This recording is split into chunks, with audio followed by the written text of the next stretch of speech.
सट्टो भातेरै खानुहुन्न, यस्तो जाडो छ। भातेरै खानुहुन्न साथीहरू, भातेरै खानुहुन्न जाडोमा, भातेरै खानुहुन्न। यो भनेर खानुहुन्न धेरै। ट्याक्क सब्जी हालेको अब होइन, सब्जी है यस्तो छ है।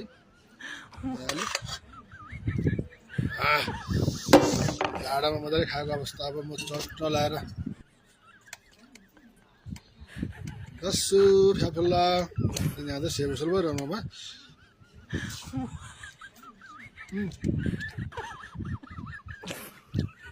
यो चाहिँ नेपालबाट पठाएको गुन्द्रुकको अचार है साथी हो है। चटनी आऊ बबाल छ है साथी, बबाल। सलाद पनि खानु भयो नि त।